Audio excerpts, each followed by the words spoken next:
नमस्कार, कल 24 मा स्वागत छ। म वीरेन्द्र जैरू।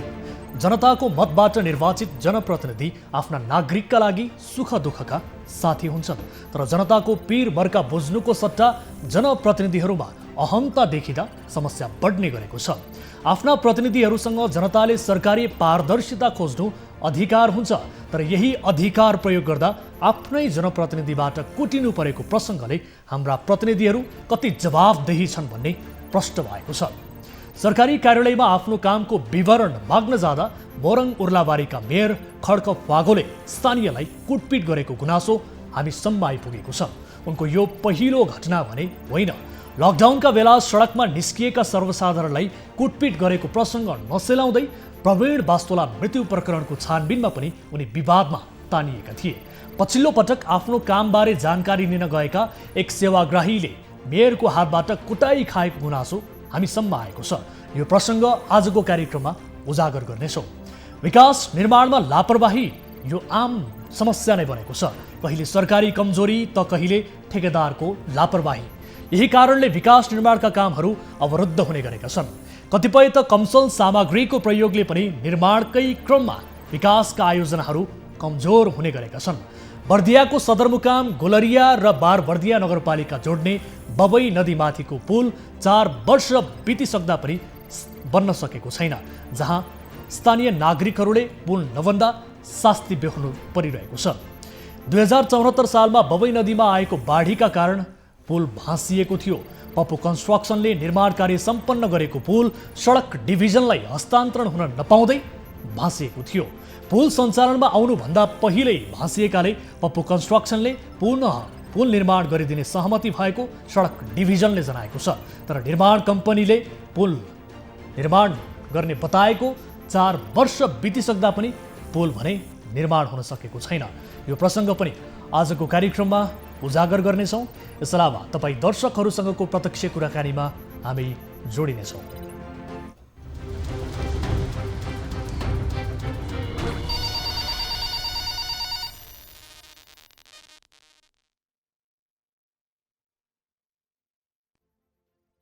उपस्थित भइसकेका छौँ। विविध विषयहरू सहित आम सर्वसाधारणले उठान गर्नुभएका विषयहरूलाई कार्यक्रममा रिपोर्ट मार्फत प्रस्तुत गर्दै त्यसको समाधान खोज्नका लागि सम्बन्धित निकाय समक्ष पहल गर्ने यस कार्यक्रमको अभिप्राय रहेको छ, प्रारूप रहेको छ।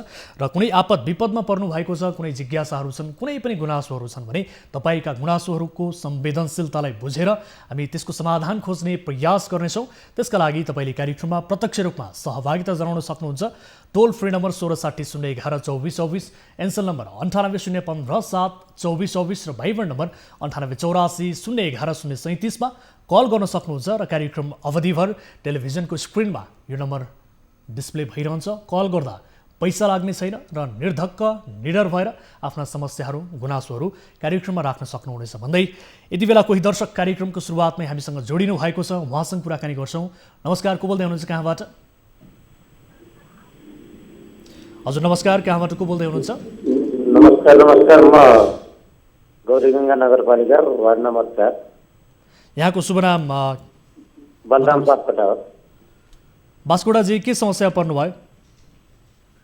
मेरो समस्या भनेको 2076 साल फागुनको महिना हाम्रो एउटा ब्याकको लोडर खरिद बिक्री भएको थियो सर। हजुर। हो, त्यो अब हाम्रो खरिद बिक्री भएको केही दिनमा नै लकडाउन भयो। अनि उहाँले लकडाउनको बाहना पार्दै अहिले उहाँले म ठगिरहेको छु। 30 लाखको हाम्रो कारोबार हो। अहिलेसम्म मलाई उहाँले भाका असोजको महिना कटिसक्यो, सबै फाइनल हुने भएको। अहिलेसम्म उहाँले रकम उपलब्ध गराउनु भएको छैन। गयो मेरो पैसा आएको छैन भन्नुहुन्छ, बाहना पार्दै पन्छिँदै जानुभएको छ। उहाँले म जस्तो धेरै मान्छेलाई ठग्नु भएको छ। अहिले जाँदै बुझ्दाखेरि उहाँले त्यो पैसा दिने नियत होइन, उहाँको ठग्ने नै उद्देश्य रहेछ। तपाईँ लगायत कतिजना हुनुहुन्छ त यसरी उहाँबाट ठगिनु भएको? बाहिर मैले धेरै सुनेको छु सर। अब अहिले म आफै प्रत्यक्ष अब ठगिएछु उहाँबाट 30 लाख रुपियाँमा। मैले अहिलेसम्म पाउन सकेको छैन। असोजको महिना मैले आफ्नो ब्याङ्कमा धितो राखेर जग्गा धितो राखेर किनेको थिएँ। मेरो स्वास्थ्यको कारणले गर्दा मैले बिक्री गरेँ। अब अहिले ब्याङ्कको किस्तासम्म उहाँले हालिदिनु भएको छैन, आफै हालिरहेको छु। म हाल्न गयो भने निरन्तर उहाँले कुनै न कुनै बाहना देखाएर पन्छिनुहुन्छ, पैसा दिनुहुन्न।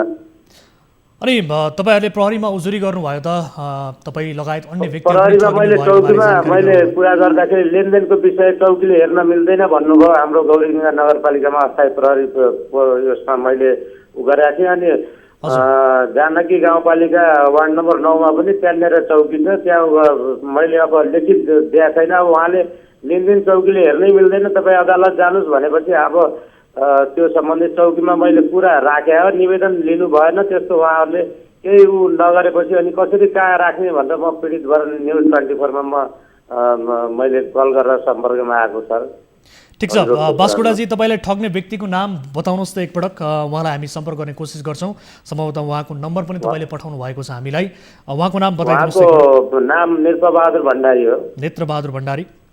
नृपबहादुर भण्डारी। नृपबहादुर भण्डारी, हजुर सर। भनेपछि तपाईँले अब प्रहरी समक्ष पनि जानुभयो, उजुरी गर्नुभयो, तर त्यहाँबाट पनि कुनै यस विषयको निर्ख्योल निस्कन सकेन? हजुर सर, म गएँ सर। उहाँहरूले लेनदेनको विषय हामीले हेर्नै मिल्दैन भन्नुभयो। उहाँहरूले उजुरी लिनै मान्नु भएन, अब त्यसको सुनवाई नै भएन सर। सुनवाई भएन।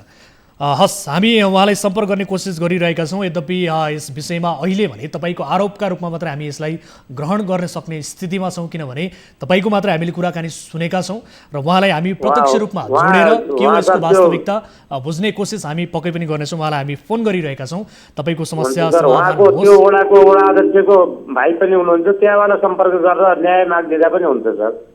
हस्, ठिक छ, हामीले उहाँलाई सम्पर्क त गऱ्यौँ, तर मलाई जानकारी प्राप्त भएअनुसार उहाँको फोन यति बेला उठिरहेको छैन। ठिक छ, तपाईँले आफ्नो समस्या राख्नु भएको छ, तपाईँले यो गुनासो हामीलाई गर्नुभएको छ। यसलाई अहिलेका लागि भने हामी आरोपका लागि मात्रै ग्रहण गर्न सक्ने स्थितिमा रह्यौँ।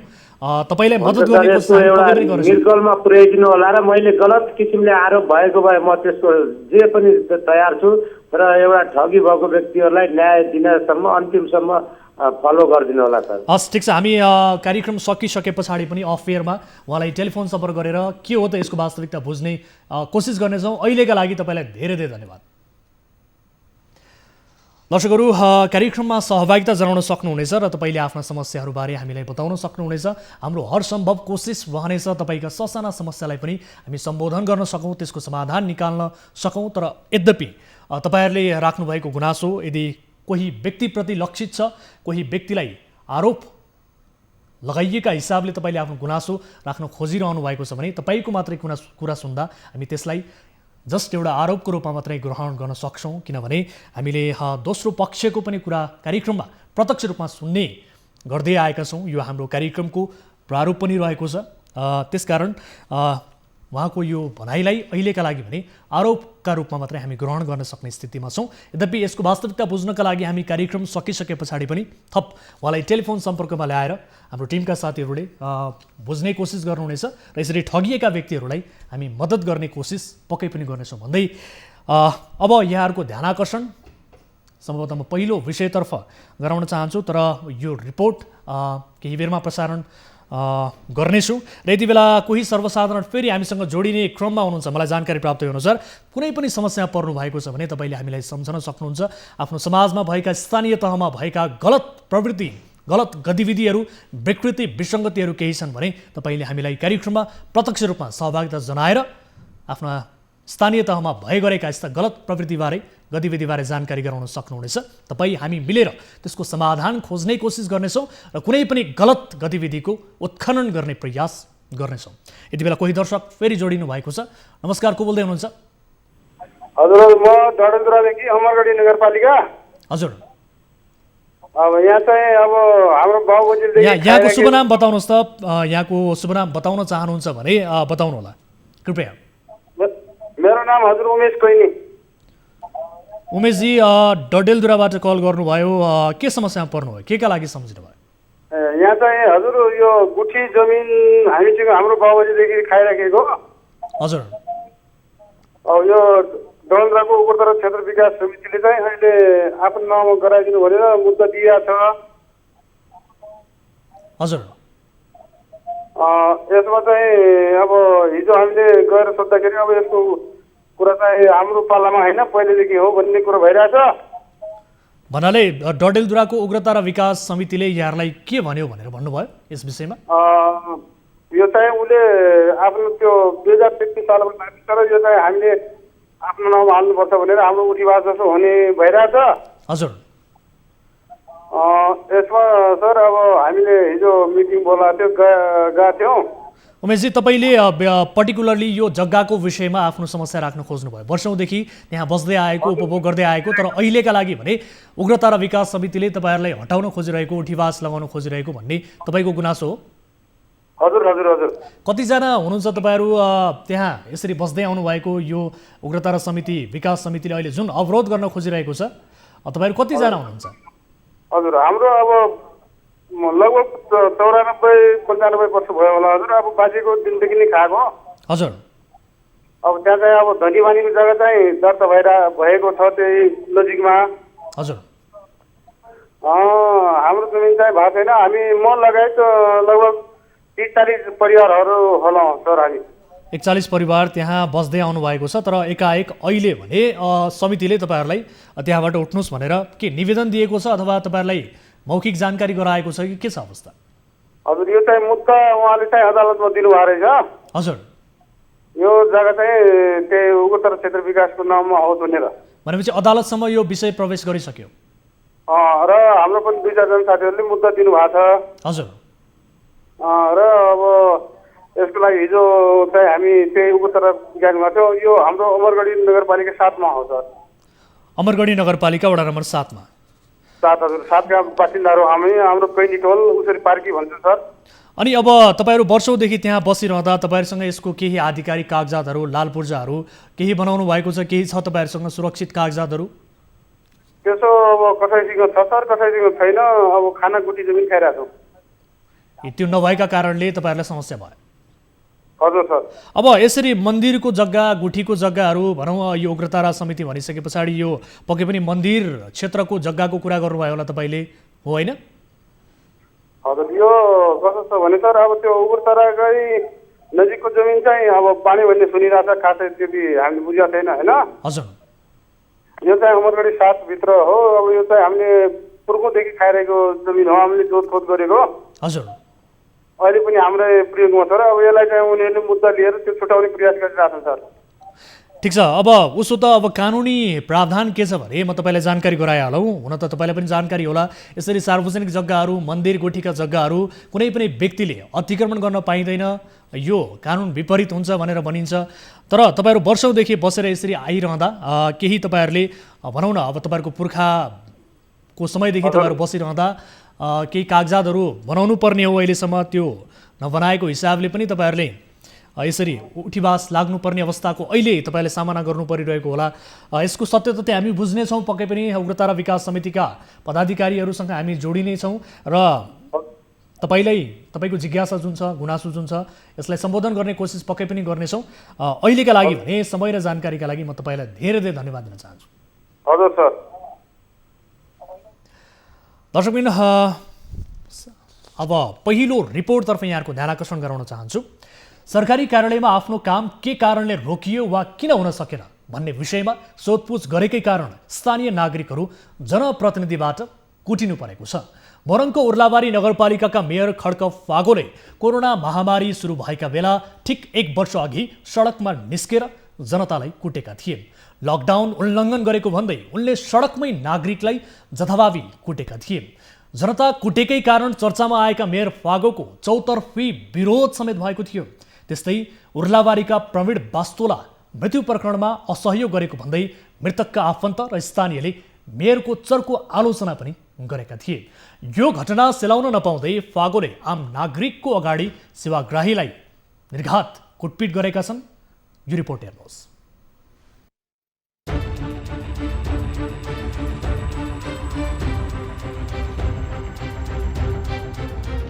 घटना गत सोमबारको हो। आफ्नो टहरा निर्माण कार्य नगरपालिकाले रोकेको विषयमा जानकारी दिन जाँदा मोरङ उर्लाबारी 5 का विष्णुप्रसाद भण्डारीलाई उर्लाबारी नगरपालिकाका मेयर खड्क फागोले उनीमाथि कुटपिट गरे। मेयर फागोसँगै उनका भतिज दुर्गा फागो, स्थानीय ड्राइभर दिपेन्द्र धिमाल लगायतको समूहले ती सेवाग्राहीमाथि कुटपिट गरेको हो। मेयर सर लगायत अरूले पनि आक्रमण गर्नुभयो। मलाई पनि ड्राइभर भन्ने दिपेन्द्र धिमालले एकमुखा हाल्नुभयो। भण्डारीको साथमा गएका उर्लाबारी 8का नारायण बस्नेतलाई पनि मेयर फागोको समूहले मरणासन्न हुने गरी कुटपिट गरेको छ। तर उल्टै प्रहरीले बस्नेतलाई नियन्त्रणमा लिएको छ।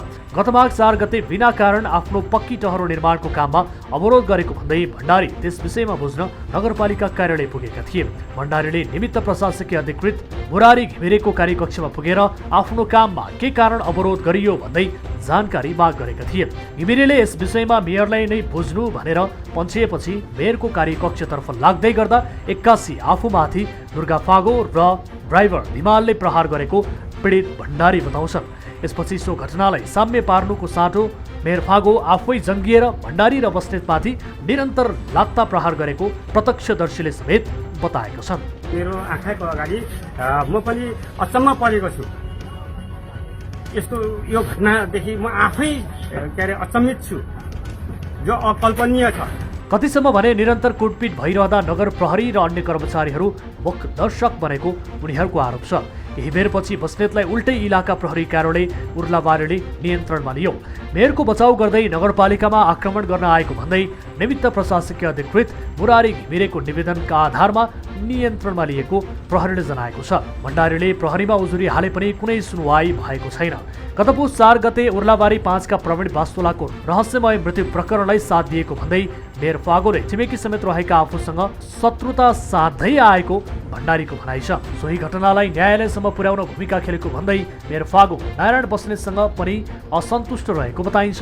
स्थानीय नेत्र गुरुङका अनुसार नियोजित रूपमा टहरो निर्माण रोकेको र कुनै गुनासो आए त्यति बेलै आक्रमण गर्ने मेयरले तानाबुना रचेका रहेछन्। त्यही कारण आक्रमण भएको स्थानीय बताउँछन्। यति बेला स्थानीय प्रश्न गर्छन्, एउटा नागरिक गुनासो लिएर निकायमा जानै नपाउने, सेवाग्राही पिटिनु पर्ने, आफूहरूले कहाँ न्याय खोज्ने? जनताको सेवामा समर्पित हुने बाचा गर्दै मत मागेर चुनाव जितेका जनप्रतिनिधिहरू जनभावनालाई सम्बोधन गर्नुको साटो उल्टै जनतामाथि नै खनिन थालेका छन्। यस्तो प्रवृत्तिका जनप्रतिनिधिहरूले निर्वाचन मार्फत प्राप्त नागरिकको अभिमतको खिल्ली मात्र उडाएका छैनन्, लोकतन्त्रको समेत धज्जी नै उडाएका छन्। आफैले जिताएका जनप्रतिनिधिहरूले चुनाव ताका जनतासँग खाएको बाचा लत्याउँदा नागरिकले यस्तै शास्ति खेप्नु परिरहेको छ। दर्शकहरू, जनप्रतिनिधि भनेको स्थानीय नागरिकको सुख दुःखको सारथी मानिन्छ र हुनु पनि पर्छ। स्थानीय नागरिकहरूले आफ्ना जनप्रतिनिधिहरूलाई अभिभावक सरह हेरेका हुन्छन्, मार्गनिर्देशकको रूपमा हेरेका हुन्छन् र आफ्ना दुःख सुखमा पर्दा साथ दिने सारथीको रूपमा उनीहरूलाई हेरेका हुन्छन्। तर जनप्रतिनिधिहरूले पछिल्लो समय स्थानीय नागरिकहरूलाई कुटपिट गर्दै ताण्डव नै देखाउन थालेका छन्, जसको एक उदाहरण यति बेला हामीले प्रस्तुत गर्यौँ। उर्लाबारी काम मेयर खड्क फागो पटक पटक विवादमा तानिँदै आएका छन्। मेयर फागो पनि यस घटनाको प्रत्यक्षदर्शीको रूपमा रहनुभएका एक प्रत्यक्षदर्शी हामीसँग जोडिनु भएको छ। उहाँसँग यसको थप वास्तविकता बुझ्नेछौँ र त्यस पछाडि अन्य सम्बन्धित व्यक्तिहरूसँग कुराकानी गर्नेछौँ। यति बेला हामीसँग जोडिनु भएको छ प्रत्यक्षदर्शी इन्द्र लिम्बू। लिम्बू सर, स्वागत छ यहाँलाई कार्यक्रममा। हजुर, अब यो घटनाको बारेमा बताउनुहोस् न। तपाईँ एक प्रत्यक्षदर्शी हुनुहुन्छ, के भएको थियो? मेयर साहबले किन कुटपिट गर्नुभयो स्थानीय नागरिकमाथि यसरी, बताउनुहोस् त। सर, यो सबैभन्दा अब अचम्मको कुरा चाहिँ हजुर, हामी जनताको सर्वोच्च निकाय भनेको स्थानीय सरकार रहने ठाउँ अथवा नगरपालिका हो। अब नगरपालिकामा चाहिँ त्यो विष्णु भण्डारीजी को चाहिँ टहराएको थियो। अब म पटक पटक गएँ, मैले सबै कुरा उहाँहरूले मागेको एभिडेन्सहरू पुरा गरेँ, सर्टिफिकेट गरेँ, सबै गरिसकेँ। दाइ, अब यो कुरै आएन, एन्सरै आएन, 2 महिना भयो मैले टहरा बनाउन नपाउनु, जाउँ न बुझौँ न तपाईँहरू बुझ्ने जान्ने भनेर उहाँले भन्नुहुँदा हजुर हामी गयौँ। पूर्व यो उर्लाबारी गाउँ पञ्चायतको पूर्व उपमेयर अथवा उपप्रधान खड्गबहादुर थापा सहित हामी गयौँ। विष्णुजी हामी लगायत हामी गएका थियौँ। हजुर, जाँदा कहाँ जानु भन्दाखेरि अब मुरारी प्रसाद अधिकृतहरूले नै मलाई चिठी काटेको त्यहीँनिर फाटमा गएर हामी बुझौँ, उहाँको डेस्कमा जाउँ, बुझौँ भन्दा हामी सर र गयौँ। सर, सबै तरिकाले गयौँ, गेटमा पुग्यौँ। गेटमा पुगेर साबुन पानीले हात धोयौँ, मास्क थिएन हामीसँग, मास्क लाउनु परेछ, मास्क लगायौँ। अनि हामी ढुक्क भएर अब गुनासो अथवा आफ्नो काम लिएर हामी त्यहाँ गयौँ। सर, हजुर, मुरारी सरकोमा जाँदाखेरि त्यहाँ केही सफारी कुदाउने महिला दिदीबहिनीहरू हुन्थ्यो 5 जना जति। हामी 6-7 जना हामी थियौँ। खड्गबहादुर थापा, नारायण बस्नेत, म इन्द्र लामा, नेत्र गुरुङ, त्यसमा प्रेम बास्तोला, अनि सञ्जोग अधिकारी लगायत हामी, अनि त्यहाँ विष्णु भण्डारी, हामी त्यहाँ बस्यौँ मुरारी सरको कार्यकक्षमा। अनि भोपाल खड्गबहादुर थापाले चाहिँ ब्रिफिङ गर्नुभयो, सर यो यस्तो यस्तो उहाँको यो रोकिएको रहेछ, यो के कारणले रोकियो त भन्ने विषयमा उहाँले कुरा गर्नुभयो। मुरारी सरले अब यहाँ अधिकृत हुनुहुन्न अहिले, प्रशासकीय अधिकृत, हामीले मिटिङ यहाँनिर कार्यपालिकाको मिटिङ बसेको छ, अब 3-4 दिन जति लाग्ला, त्यस पछाडि यो हुन्छ। एउटा विषय त्यो हो। एउटा विषय चाहिँ विष्णु भण्डारीले यहाँ इन्फर्मै नगरिकन पहिला आफैले बनाएर उहाँको त्यो घर टहरा बनाउनु रोकिएको हो। हजुर, घर नक्सा पास गर्नुपर्ने, टहरै बनाए पनि पास गर्नुपर्ने नियम छ भन्ने कुरा उहाँले गर्नुभयो। यो चाहिँ त्यो भएको हुँदाखेरि कसरी फुका गर्ने, यसलाई कसरी निरन्तरता दिने भन्ने विषय चाहिँ फाइल मेयर साहबकोमा हुन्छ। अब त्यो मेयर साहबकोमा छ फाइल चाहिँ, यहाँ मसँग फाइल पनि छैन भन्नुभयो। त्यति भन्दै यतिमा दिपेन्द्र धिमाल भन्ने हाम्रो फुटबल सङ्घको त्यो मोरङ जिल्लाको अध्यक्ष पनि हुनुहुन्छ, उहाँ त आदरणीय दाइ नै हो, दिपेन्द्र धिमाल ड्राइभर पनि भनिन्छ। उहाँ आउनुभयो, विष्णु भाइ तपाईँ यहाँ आउनुहोस् त भन्न उहाँले बोलाउनु भयो। विष्णु जुन एउटा त्यो टहरा रोकिने मान्छे, उहाँले चाहिँ दाइ म आउँदिनँ तपाईँहरूसँग, म कार्यालयमा आएको छु, के कति कारणले चाहिँ मैले टहरा बनाउनु मैले सुचारू गर्न नपाएको, यो एन्सर मलाई दिनु पर्यो, मैले के कति तिर्नु पर्ने हो, म तिर्ने कुरामा, दस्तुर तिर्ने कुरामा, हर्जना तिर्ने कुरामा, मैले एभिडेन्सहरू तयार गर्ने कुरामा म तयार छु, त्यही भन्नु आएको दाइ म आउँदिनँ तपाईँसँग भन्दा दिपेन्द्र दाई अलिकति एग्रेसिभ हुनुभयो। दिपेन्द्र दाईसँग विष्णुजी पनि एग्रेसिभ हुनुभएको, नारायणजी पनि त्यही बस्नुभएको थियो, खड्का दाई हामी सबै त्यहाँ थियौँ। सबै त्यस्तो कुनै पनि एउटा त्यो भन्छ नि डिस्कसको उता मुरारी सरसँग भएको त होइन सर। त्यहाँबाट मुरारी सरलाई फोन आयो, कसको फोन आयो, मेयर सरकोमा जानुहोस् तपाईँहरू भन्दा 1 नम्बरमा जानुहोस् भन्दा हामी गयौँ। मुरारी सरको कोठा ढोकाबाट ठ्याक्कै निस्किने बित्तिकै भनेको उतापट्टिबाट 15-20 जना जति त्यो मेयर सरको कार्यकक्षबाट गुडुडुडु मेयर सरको अगाडि लागेर आउनुभयो। नारायण र विष्णु अगाडि थिए। नारायणलाई चार्ज भयो, बक्सिङ चार्ज भयो। बक्सिङ चार्ज भएपछि चितर बितर बनाइयो त्यहाँनिर। फेरि त्यसको उत्तरपट्टिको भर्याङबाट पनि 15-20 जना मानिसहरू आए, केटाहरू सबै अब नचिनेकोहरू, त्यहाँको कर्मचारी पनि होइन। त्यहाँनिर 2 जना नगर प्रहरीहरू थिए र त्यो बिचमा नारायणलाई उत्तरपट्टि लगेर सिँढीतिर नारायण सेप हुँदै जानु खोज्दाखेरि मेयर साहब आएर 2-3 लाठी जति खाँच्नुभयो लाठीले। मेयर साहबले के अब शब्दहरू बोल्दै लाठीले खाँच्नुभयो। त्यहाँदेखि अरू कि चाहिँ अब त्यहाँनिर अरू पनि अब त्यत्र युवाहरू सबै अब ज्यान हेर्दाखेरि त डरै लाग्दो खालको अवस्थामा थियो सर। अब म त्यहीँ थिएँ, मलाई हात लगाइएन, अन्य व्यक्तिलाई हात लगाएन। विष्णुलाई कुटेको मैले देखिनँ। अब विष्णुले पनि मैले कुटाइ खाएँ भन्ने कुरा चाहिँ अब विष्णुजीले गर्दैछ, गाला चाहिँ रातै थियो। अब विष्णुजीलाई कसले कुट्यो, नारायण मेयर साहबले पनि लाप्चाले खानु भएको छ हो। मलाई जहाँ लगेर उभिएर जहाँ बोल्दाखेरि म बोल्छु सर। ठिक छ इन्द्रजी, तपाईँले बताउनु भयो ठिक छ, तपाईँले प्रत्यक्षदर्शीका हिसाबले बताउनु भयो ठिक छ। तर मेयर साहब बेला बेला यसरी विवादमा आउने, यसरी आक्रोशित हुने, उहाँको यो गतिविधि यसअघि पनि निकै चर्चामा आएको छ, विवादित हुनुभएको छ।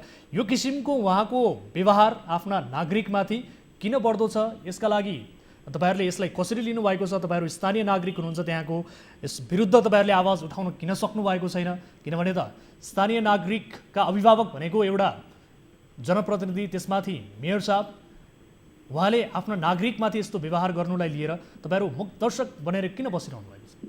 सर म चाहिँ एकदम अर्डिनरी मान्छे। अब यो मुलुकमा मलाई अचम्म लागिरहेछ, यो देशमै चाहिँ कुनै पनि राजनीतिक पार्टीमा नलागिकन स्वतन्त्र भएर बाँच्नु गाह्रो हुँदो रहेछ सर। हजुर, पहिलो कुरा मैले अनुभूति गरेको कुरा। अब राजनीतिक दलमा आस्था राख्ने राजनीतिक दलको व्यक्तिहरू चाहिँ जनता नागरिक हुँदो रहेछ। अब हामी जस्तो मान्छे चाहिँ पुतला मात्रै हुँदो रहेछौँ। हामीले गुनासो लिएर जानु पर्दाखेरि नगरपालिका अब कति वर्षसम्म जानु नपर्ने सर, तपाईँले नै खोजी गरिदिनु पर्यो यस्तो विषयहरूमा। अब यो मेयर साहबले जान्ने कुरा हो, हाम्रो सार्वजनिक है त्यहाँ यो अनि अब स्थानीय प्रशासन छ, ठिक छ, स्थानीय प्रशासन छ, प्रहरी प्रशासन छ, अब यति हुँदाहुँदै पनि जो कुटाई खाने व्यक्ति हुन् नारायण बस्नेत, उहाँमाथि नै मुद्दा चलाइएको छ, उहाँलाई अहिले प्रहरीले नियन्त्रणमा लिइरहेको छ भन्ने किसिमको जानकारी हामीलाई प्राप्त भएको छ। अब एकदम सही कुरा हो यो। प्रहरीलाई म त्यहाँबाट हामीलाई खेदाइयो, लखेटिँदाखेरि म लगायत मेरो एकजना नेत्र गुरुङ भन्ने सँगैको साथीलाई मैले मोटरसाइकल हाँक लगाएर मोटरसाइकल माथिबाट प्रहरीलाई 12:08 जाँदाखेरि मैले नेपाल प्रहरीको 98-520-91-148 COC नम्बरमा फोन गरेको छु। इन्सपेक्टर साहबले उठाउनु भएको छ। म उहाँबाट यहाँ आइन्जेलसम्म उहाँहरू जाने दम तयारी थिएन। अनि यहाँ आइसकेको 2-4 मिनट 5 मिनट पछाडि उहाँले चाहिँ अब एलर्ट गराएर पठाउनु भयो। अब के कारणले ढिलो पठाउनु भएको, अनि यस लगभग 1 घन्टा पछाडि नारायण बस्नेतलाई ल्याएर आइयो। त्यतिखेरसम्म उहाँनिर राखेर अब के गरियो कसो गरियो, एक्लै थियो नारायण बस्नेत, एक्लै छोडेर विष्णु पनि कहाँ अघि भागेर घर पुगेछ।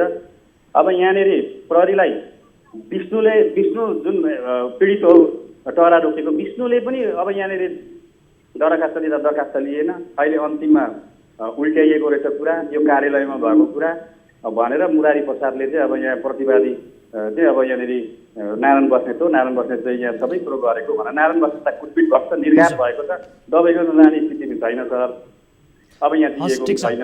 अघि आइया आशा गर्दाखेरि भित्री अब त्यो सबै पिलिएको होला सर। अघि मङ्गलबारेसम्म चाहिँ हामीले जोडले कराउँदाखेरि चिच्याउँदाखेरि मङ्गलबारेसम्म चाहिँ लगेर देखाइयो, यो गर्नु भनेर के दिएको छ, त्यो पिक्चर पनि लेखेर दिएको छ सर।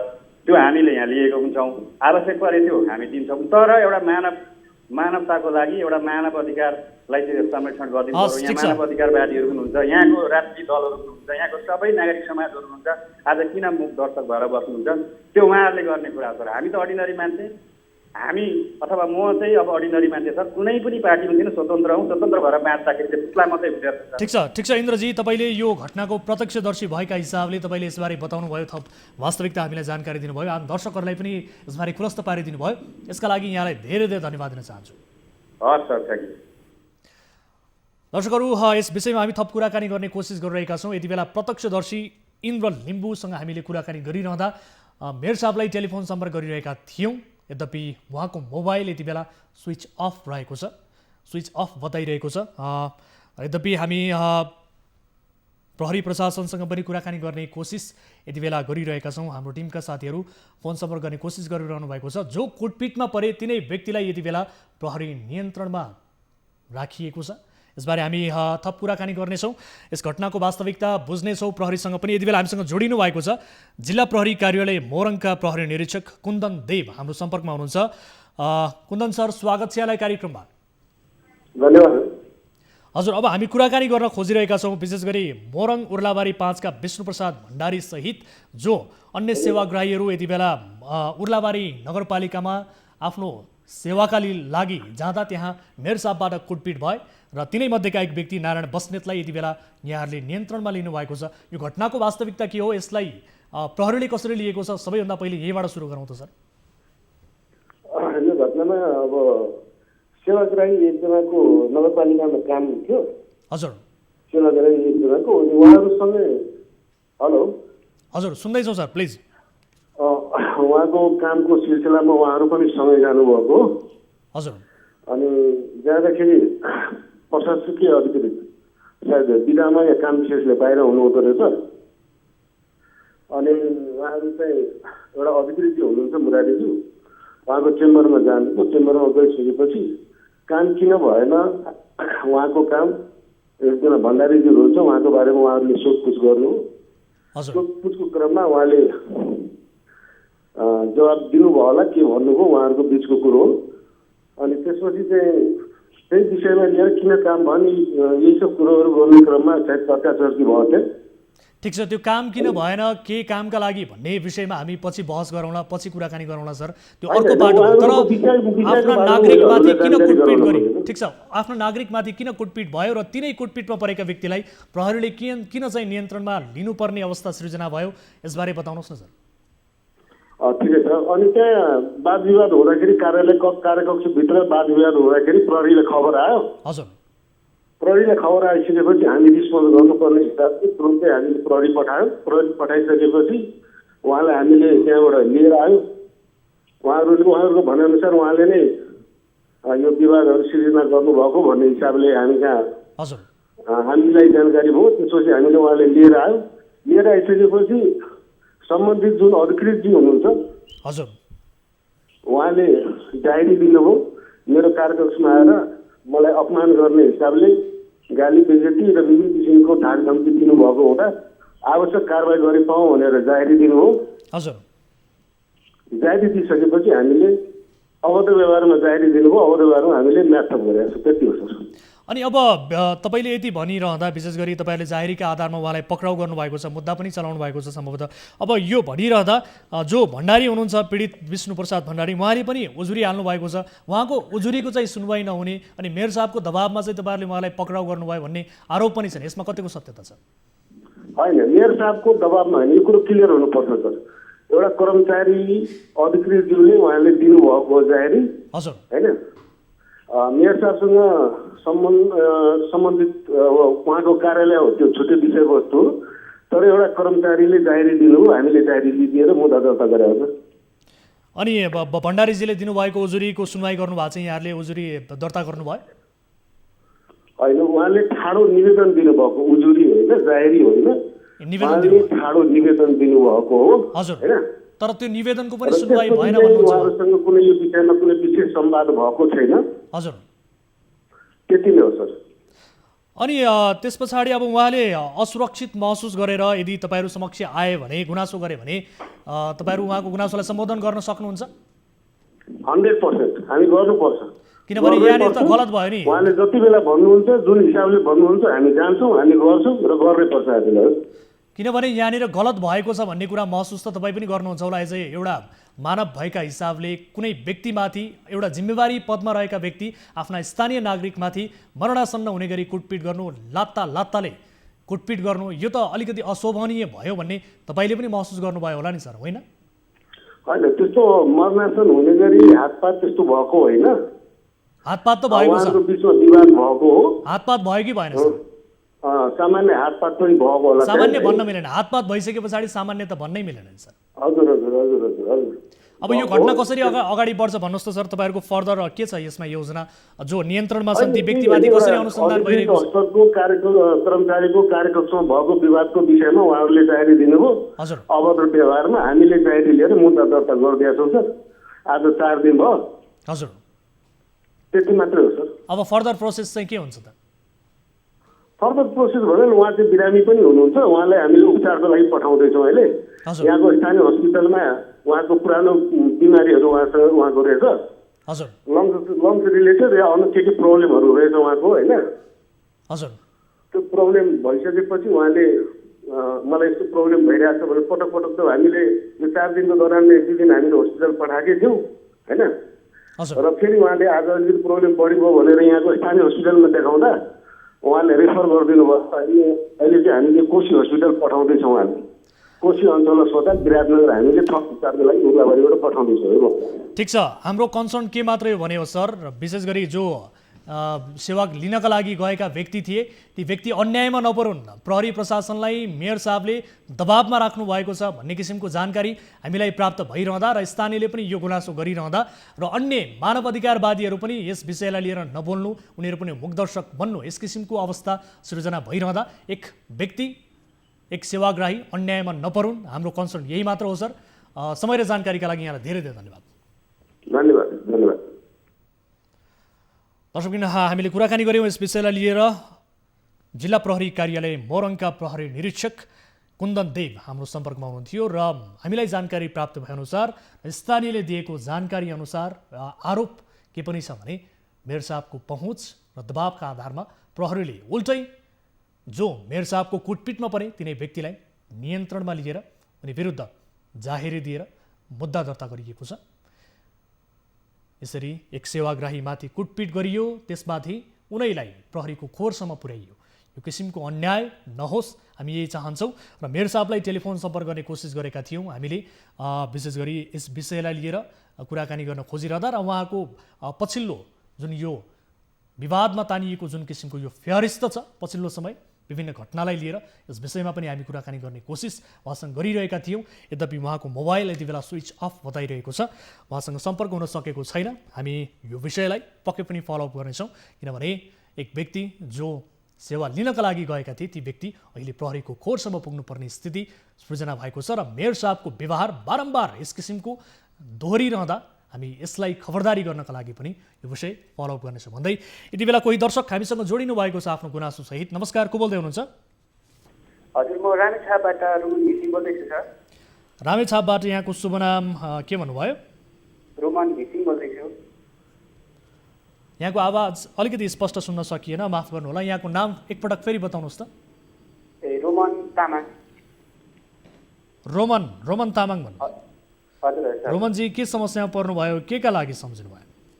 ए मैले हजुर यो सरकारको भूकम्प प्रतिरोधात्मक कार्यक्रम अन्तर्गत चाहिँ होइन, हजुर मेरो घर चाहिँ पहिला बुवाको नाममा परेको थियो होइन। हजुर। अहिले बुवा बित्नु भएको छ होइन। ए हजुर। 2-2.5 वर्ष हुन लाग्यो बित्नु भएको नि। हजुर। त्यसमा त्यो अहिले बुवाको नामबाट चाहिँ पहिला भूकम्प प्रतिरोधात्मक कार्यक्रमको त्यो घर परेको थियो होइन हजुर। हजुर, यो भूकम्प पीडितको के घर पुनर्निर्माण गर्नका लागि हो?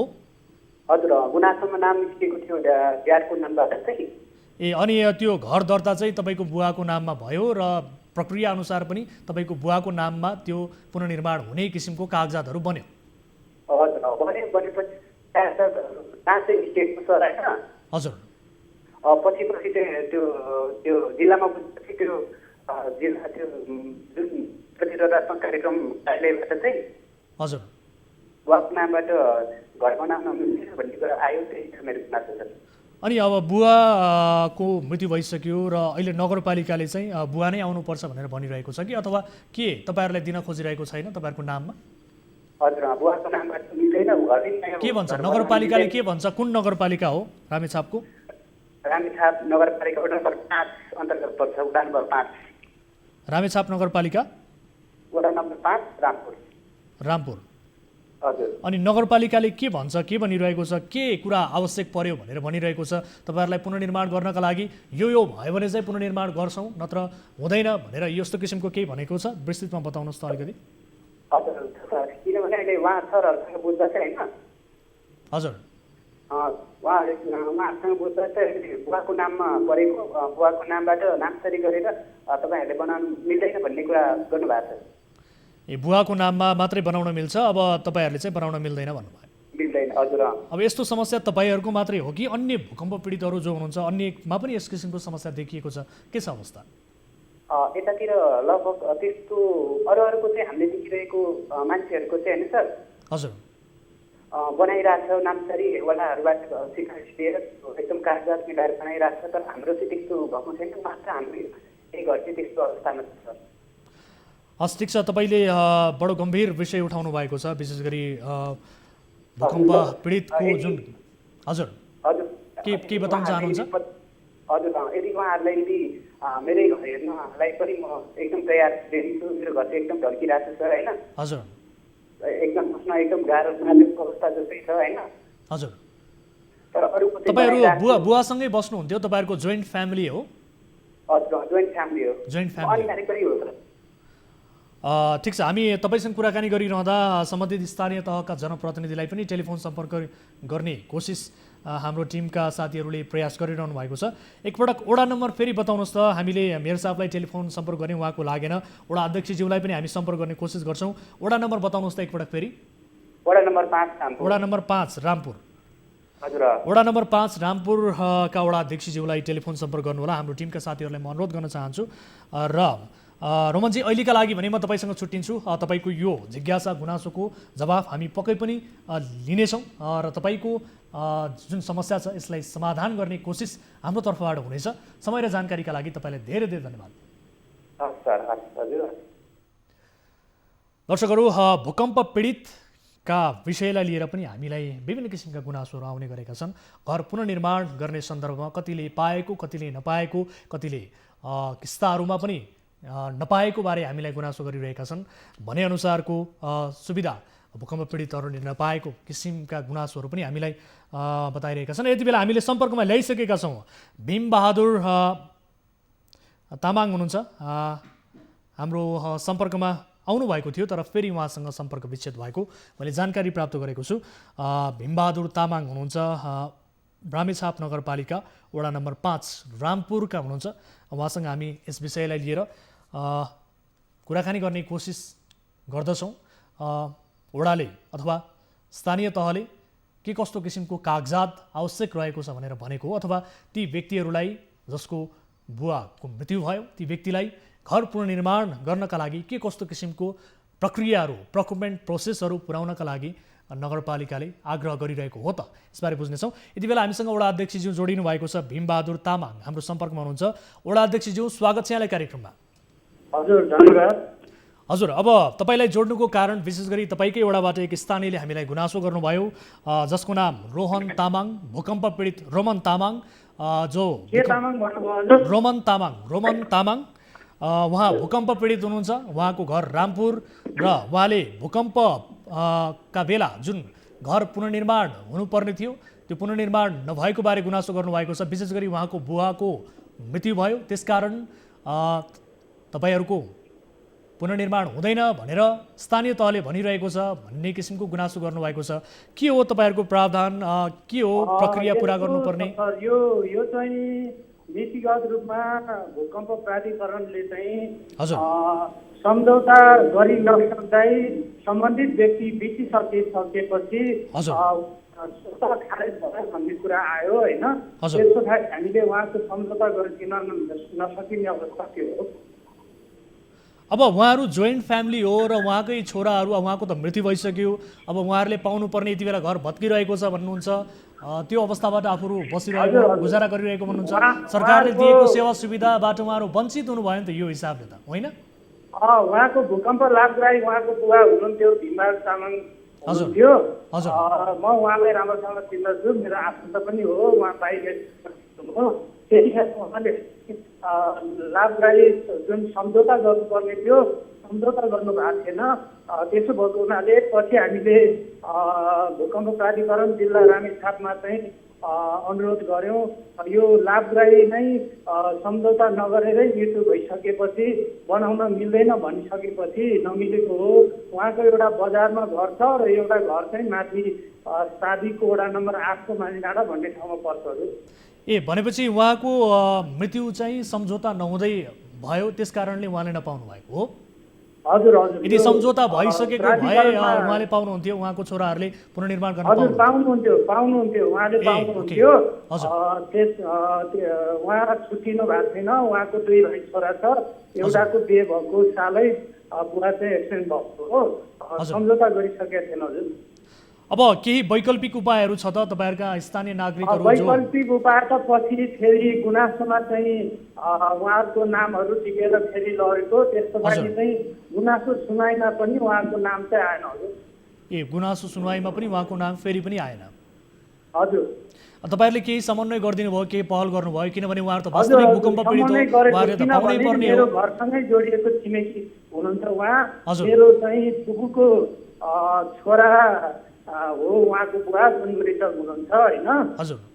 मैले उहाँको चाहिँ सबै कुरा गरेको, उहाँको नाम परेको, तर सम्झौता नगर्दै बितिसकेपछि यसको सम्झौता गरेको भए इच्छाको व्यक्तिले उहाँको इच्छाकी व्यक्तिले पाउने थियो र सम्झौता नगरेको हुनाले अब यसको कुनै उपाय छैन भनेर जिल्ला चाहिँ भूकम्प प्राधिकरणले जानकारी गराए अनुसार हामीले सम्झौता गर्न सकेनौँ। हजुर, हस्, ठिक छ। तैपनि अब उहाँको उचित बसोबासका लागि यहाँहरूको दायित्व रहन्छ एउटा वडाको अभिभावक भएको हिसाबले। पुरानो निजी निवास चाहिँ माथि मानेडाँडा भन्ने ठाउँमा छ। हजुर, बजारमा पनि उहाँको घर छ। अहिले एक भाइ र मम्मी पुरानै घरमा बसिराख्नु भएको छ र एक भाइ चाहिँ रामपुर बजार भन्ने ठाउँमा बसिराख्नु भएको छ। हस्, ठिक छ। उहाँहरूको गुनासो सम्बोधनका लागि फेरि पनि केही गर्न सकिन्छ भने तपाईँहरूले पहल गरिदिनु होला। समय र जानकारीका लागि धेरै धन्यवाद। प्रयास गर्छौँ। हजुर, हस्, धेरै धेरै धन्यवाद। दर्शकले यति बेला हामीसँग जोडिनु भएको थियो वडा नम्बर 5 रामपुरका वडा अध्यक्षजी हुनुहुन्थ्यो, उहाँसँग कुराकानी गऱ्यौँ र केही बेर अघि हामीले जो स्थानीयसँग कुराकानी गरेका थियौँ रोहन तामाङ, उहाँको जिज्ञासा, उहाँको गुनासोलाई सम्बोधन गर्ने प्रयास गऱ्यौँ। अब लागौँ अर्को विषयतर्फ। ठेकेदार कम्पनीको मनोमानी बढ्दा मुलुक पूर्वाधार निर्माणको क्षेत्रमा निकै पछि परेको छ। सानादेखि ठुला पूर्वाधारसम्ममा ठेकेदारको लापरवाही र सम्बन्धित निकायको बेवास्ता बढ्दा मुलुकले जहीँको त्यही रहेको भान समेत गर्नु परेको छ। वर्षौँ बित्छ तर पूर्वाधार सम्पन्न हुँदैन। यो मुलुकले यस्तै नियति भोग्दै आएको छ। यही नियतिका कारण आम नागरिकले पाउनुसम्म दुःख पाइरहेका छन्। यस्तै बर्दियाको सदरमुकाम गुलरिया र बारबर्दिया नगरपालिका जोड्ने बवै नदी माथिको पुल 4 वर्षदेखि अल्पत्र रहँदा यहाँका स्थानीय नागरिक समस्यामा परेका छन्। 2074 सालमा बवै नदीमा आएको बाढीका कारण पुल भाँसिएको थियो। पप्पू कन्स्ट्रक्सनले निर्माण कार्य सम्पन्न गरेको पुल सडक डिभिजनलाई हस्तान्तरण हुन नपाउँदै भाँसिएको थियो। पुल सञ्चालनमा आउनुभन्दा पहिल्यै भाँसिएकाले पप्पू कन्स्ट्रक्सनले पुनः पुल निर्माण गरिदिने सहमति भएको सडक डिभिजनले जनाएको छ। तर निर्माण कम्पनीले पुनः पुल निर्माण गर्ने बताएको 4 वर्ष भइसक्दा पनि पुल निर्माण हुन सकेको छैन, जसका कारण स्थानीय नागरिकले दुःख पाइरहेका छन्। उनीहरूकै गुनासोका आधारमा बर्दियाबाट टिभी जर्नलिस्ट ज्योति कुमार पन्थीले पठाएको यो रिपोर्ट हेर्नुहोस्।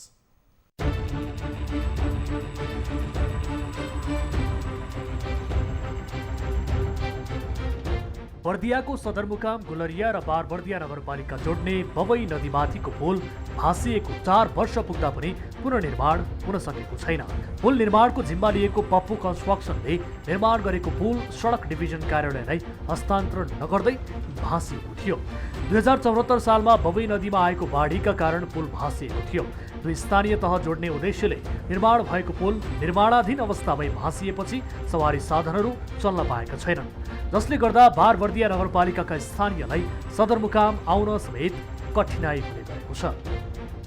बारबर्दिया नगरपालिका र प्लस के भने गुलरिया नगरपालिकाले आवाजाहीको लागि र सामान अथवा किनबेचको लागि जुन सुविधा पाउनु पर्थ्यो जिल्लामा जानको लागि, त्यो जिल्लामा जान पाउने सुविधा र अनि सामान खरिद बिक्री गर्ने सुविधा र आवाजाहीको सुविधामा एकदमै कठिनाइ छ। बारबर्दिया नगरपालिका र बर्दिया जिल्लाकै सदरमुकाम गुलरिया नगरपालिका जोड्ने पुल बाढीले बगाएपछि स्थानीयलाई शास्ति भएको छ। पुल बन्ला सदरमुकाम गुलरिया गाडीमा भुइकिएर जाउला सोचेका स्थानीयहरू निराश बन्दै आएका छन्। पुल निर्माणको माग गर्दै बारम्बार स्थानीय सरकारलाई गुहारिरहेका छन्। तर यता बारबर्दिया नगरपालिकाका प्रमुख दुर्गा बहादुर थारूले भने यो पुल निर्माणका लागि बारम्बार सडक डिभिजन कार्यालय धाउँदा पनि सुनवाई नभएको गुनासो गर्छन्। बारबर्दिया नगरपालिकाको एउटा लाइफलाइन जस्तो सदरमुकामसँग जोड्ने महत्त्वपूर्ण मार्गको रूपमा त्यो जग्दी पुल वारिपारी गर्न जुन सहजता हुन्छ भन्ने आशा जागेको थियो, त्यो पुरा नहुँदै फेरि तुइयो। अब त्यो भत्किएको पुल पुनर्निर्माणको लागि म धेरै प्रयास गरेँ, मान्यज्यूहरूले प्रयास गर्नुभयो, हामी संयुक्त रूपमा गयौँ, मन्त्रीज्यूसँग धेरै पटक बस्यौँ, हामी पुल महाशाखासँग कुराकानी गऱ्यौँ, नेपाल वन डिभिजन कार्यालयसँग त डेली कुरा हुन्छ। आफूले दिनहुँ जसो सडक डिभिजन कार्यालय बाँकेमा सम्पर्क गर्ने गरेको र पुल बन्छ भन्ने आश्वासन पाएको, तर पुल निर्माणको जिम्मा लिएको पप्पू कन्स्ट्रक्सनले एउटा बिग्रेको स्काभेटर ल्याएर राख्ने र हिउँद कटाउने गरेको उनको भनाइ छ। यसरी नै 4 वर्ष बिताएको तर पुल निर्माण नभएको प्रमुखको गुनासो छ।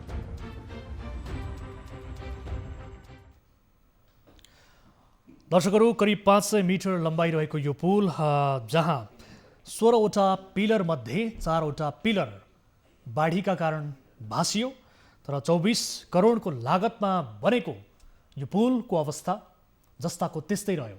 जब जति बेला यो भाँसिएको थियो त्यस पछाडि यसलाई पुनर्निर्माण गर्ने सहमति पनि भयो, तर निर्माणको जिम्मा पाएको पप्पू कन्स्ट्रक्सनले अहिलेसम्म 4 वर्ष बितिसक्दा पनि यसको पुनर्निर्माणमा ध्यान दिएको छैन, चासो दिएको छैन र सम्बन्धित निकायले समेत बेवास्ता गरिरहेको छ। यसबारे थप कुराकानी गर्छौँ। यति बेला हामीसँग स्थानीय जो प्रत्यक्ष रूपमा यस पुलका कारण शास्ति भोग्न बाध्य छन्, उहाँहरूसँग कुराकानी गर्छौँ र तिनै स्थानीयको प्रतिनिधित्व गर्दै एकजना स्थानीय माधव ढकाल हाम्रो सम्पर्कमा जोडिनु भएको छ। माधवजी, स्वागत छ यहाँलाई कार्यक्रममा। धन्यवाद हजुर। अब हामीले यो पुलको विषयमा कुराकानी गरिरहेका छौँ। विगत 4 वर्षदेखि पुनर्निर्माण हुन सकेन र जसका कारण यो पुलको लाभ तपाईँहरूले लिन सक्नु भएको छैन। के कस्तो किसिमको शास्ति भोग्नु भएको छ? यो पुनर्निर्माण किन हुन सकेन, यसबारे बताउनुहोस् त।